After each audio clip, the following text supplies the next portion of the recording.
going on YouTube? But Great Blades here, and today I'm going to be doing a review slash overview of this guy, the Spyderco Slysz Bowie. So this was, I'll just start off by saying this was lent to me by my friend Mick Squirgle, who has a YouTube channel. I'll link that down below. But so this is the Spyderco Slysz Bowie, and it came out. They've done a couple of runs of them.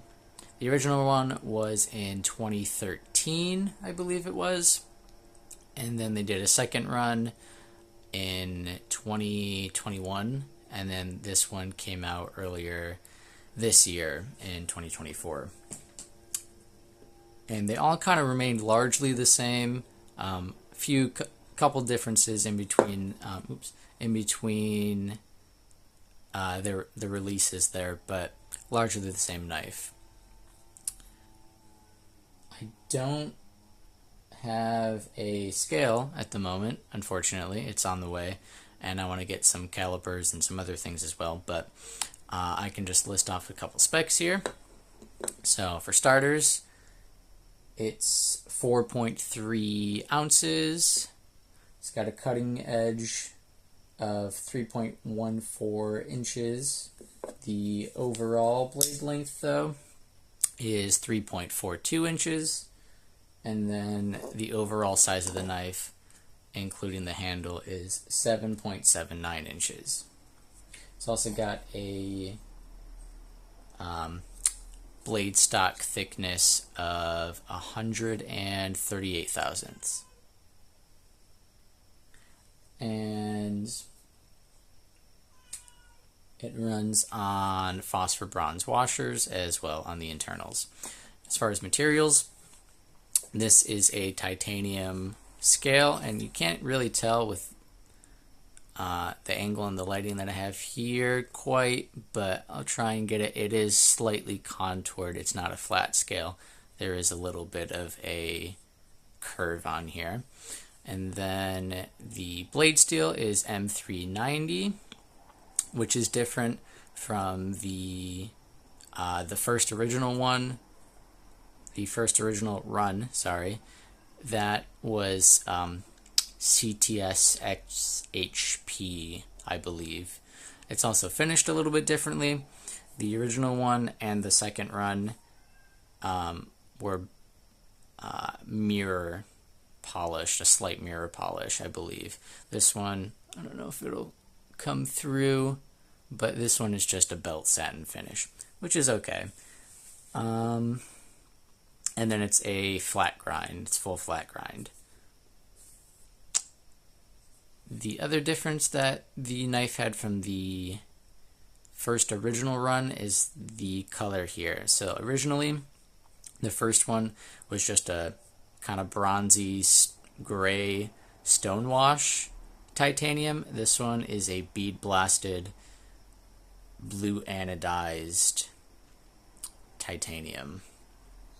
Some other differences, if you can see right there, it does have a lock bar insert, which the last and the first run, the previous run and the first run did not have a lock bar insert. It also has an over travel stop, if I can get that. I can't really get that, but it does have an over travel stop, which is also a difference. They kept the wire clip, which that's fine. Wire clips are okay, in my opinion. They usually don't bother me too much. Now, what else can we do? We can do some size comparisons. So this is the Demco 80-20.5. Oops, sorry. And I'm at a little bit of an angle here, so you're just gonna have to believe me. It does look like it, but they are actually not quite the same size. The Demco 20.5 is a little bit smaller, even if I kind of line them up tip to tip here. It is just a little bit smaller, if you can see that. And then we can also do a size comparison with the, what do I have here? QSP Penguin. And again, if we do tip, tip, tip, this one is also smaller by quite a bit. So I'd say it's a full-size knife, but not necessarily a huge knife. Something to note though, I also don't have big hands at all. Quite the opposite. I have very small hands, I would say. Honestly, I wear like a medium, maybe a large, depending on the glove size, so not large at all. So for me, you know, most knives are comfortable, so take that with a grain of salt, but overall, the ergonomics are really, really nice. I do like it. It does have a slightly crowned spine on the back here, which is nice, and the jimping does go out a pretty reasonable amount. I do wish it extended just a little bit further personally, but that's just my personal tastes. But as far as ergonomics go, it is very comfortable.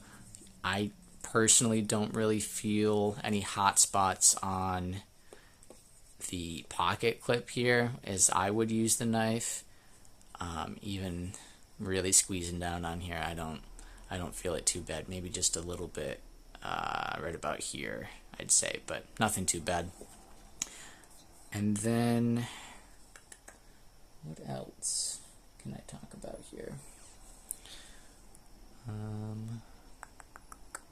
believe all the hardware is also titanium, except for the clip. That is a steel clip as well. So what did this go for? So this past run, the second run here, was $450. Okay, so that's not a cheap knife, definitely not.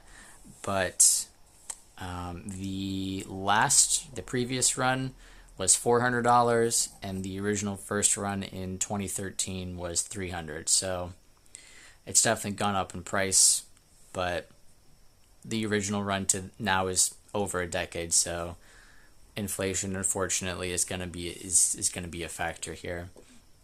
But even with that being said, it's not bad. And then this was also made in, let me see, it's on this side. I don't know if you can see that. Probably not. But this was made in Taichung, Taiwan. And if you know anything about Spyderco's Taiwan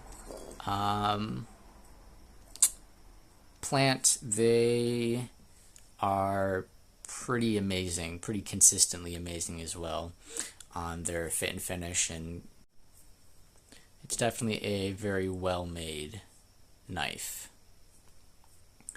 In addition to that, they do have a spot for a lefty mounting position for the clip if you wanted to, but unfortunately on this one there's not any real access on the other side here for the Spidey hole.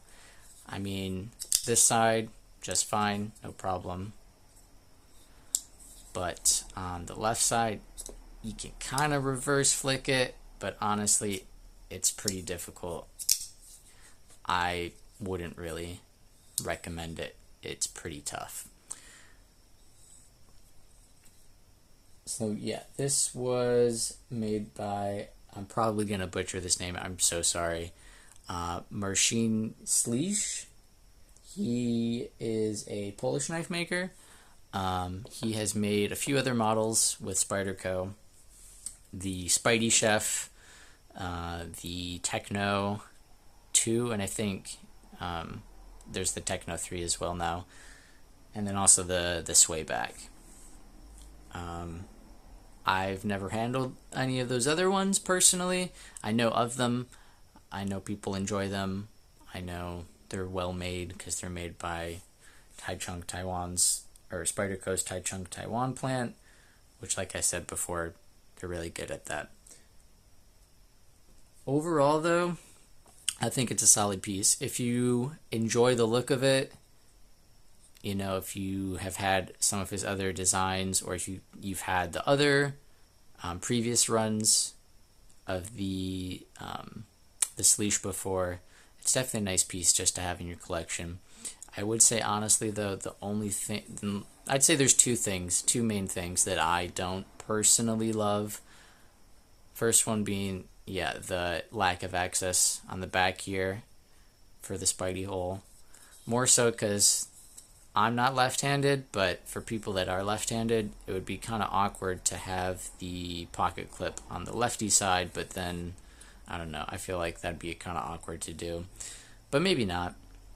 And then the other thing is the finish on the titanium.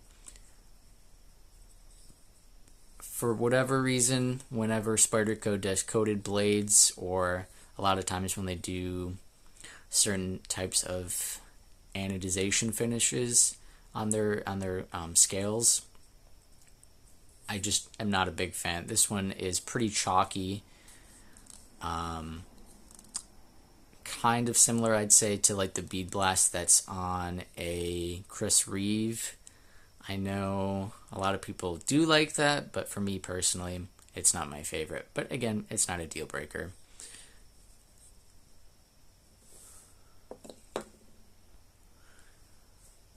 So this had been an exclusive run through KnifeJoy. So they released them, I think it was back in February of this year, 2024, if you're watching it in the future. And so there's no more of them at the moment. So if you wanted one, you would have to pay secondary prices, which I haven't looked at them lately. I remember when they first dropped, they were pretty crazy, $600, $700, $800 for one. I don't think it's worth that.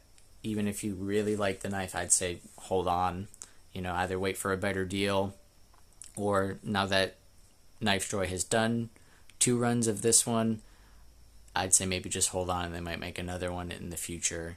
No guarantee though of that, but I'd say maybe just hold off on doing that.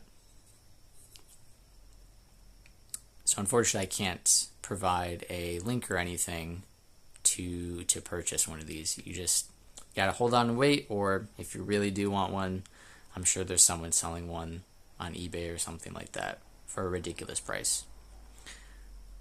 Oh, I also forgot to mention, it does have a backspacer here. It is a G10 backspacer, but I do like it. It does have some jimping on it.